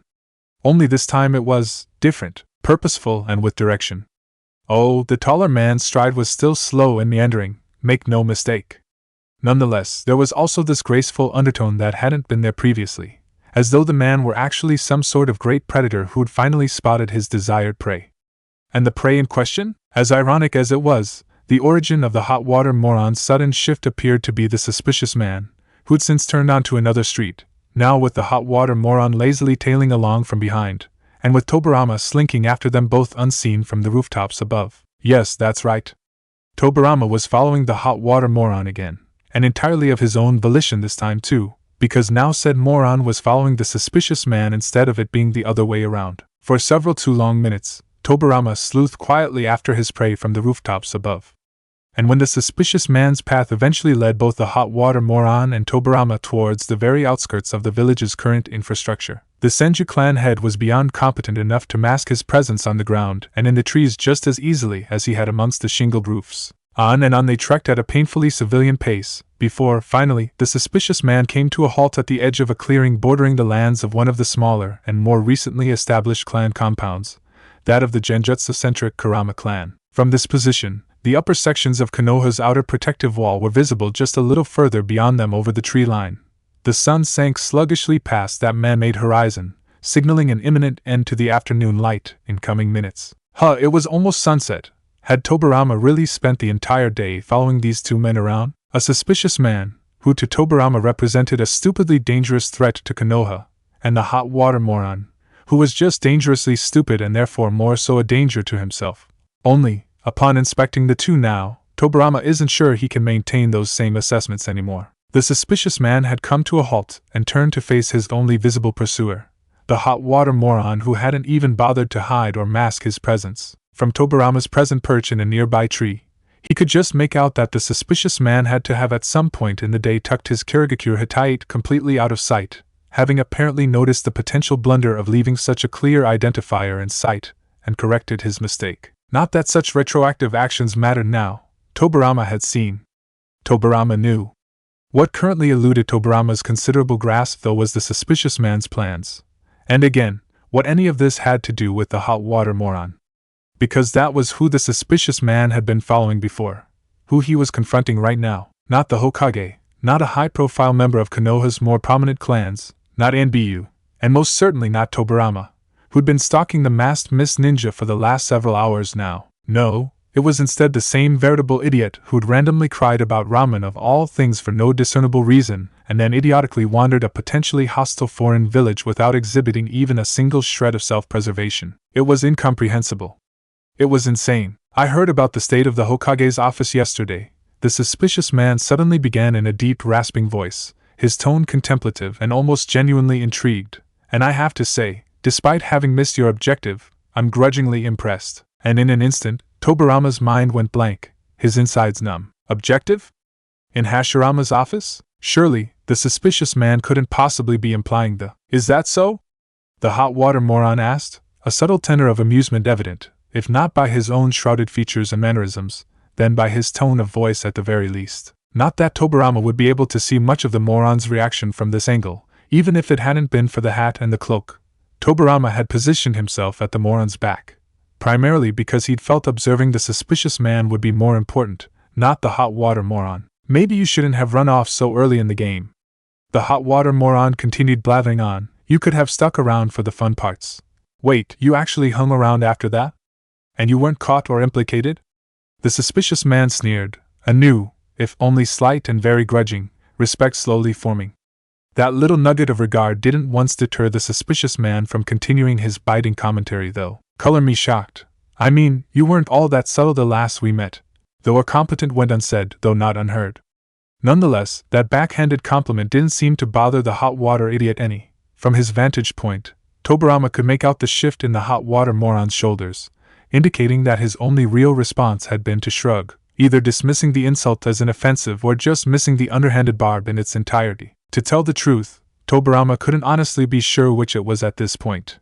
If what these two men were saying to each other was true, or anything even approaching the truth, then Tobarama was starting to understand what the suspicious man may have been getting at in confronting the hot water moron here.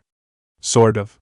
Kind of. Because up until this very point, for all the hours upon hours that Tobarama had practically stalked both of these men, albeit under a different set of interconnected circumstances each, the Senju clan head had been of the mind that the hot water moron was just that, a complete and utter moron, caught up in whatever was happening here via the suspicious man's unknown motives and mechanisms. Otherwise, Tobarama's only issues with the obvious fool had been just that, his foolishness. Now, there didn't seem to be much of a trace of that same oblivious, incompetent, failure of a shinobi from before. Instead, standing at the edge of the clearing, confronting the suspicious man with a casual slouching stance, hands dug firmly in the unseen pockets of his cloak, his expression deftly hidden behind dark fabric and straw, the silver-haired man still looked far too at ease in such a tense situation. Only now, his demeanor seemed more patiently predatory than incautious, more calculated than inane. More than that though, for this mysterious jonin from hot water to have possibly been the one behind the events of the other night, to have perpetrated such an attack against Konoha and its Hokage, it really was insane. Too insane to even contemplate, wasn't it? Who the fuck cares about subtlety? Even if I wasn't particularly trying to hide what I was up to, I wasn't caught either. Unlike some people I could name. You yourself, well, you're quite the sneaky bastard too, aren't you? Overcompensating much? The hot water moron teased with a decidedly sarcastic lilt to his voice and a vague gesture to the suspicious man's person, his current choice of fashion in particular. Meanwhile, the suspicious man didn't otherwise react to the blatant jab, didn't rise to the verbal challenge being issued. Even if Tobarama could make out the tense line of the masked man's shoulders and the clenching of his fists as obvious signs of anger, still, the suspicious man didn't react violently, as Tobarama was now beginning to half suspect was the hot water jonin's goal in confronting the suspicious man for himself in the first place. Merely cautious, I assure you. The suspicious man from Miss sneered, his tone no longer even attempting to approach cordial. His entire countenance was all gritted teeth and barely constrained frustration. Which probably explained why the masked man's next words sounded so goddamn accusatory. And I'm probably just a little bit curious too, I'll admit. Yugakure isn't overly aggressive, not like those IWA bastards or what we've seen from Kumo in the years since its founding.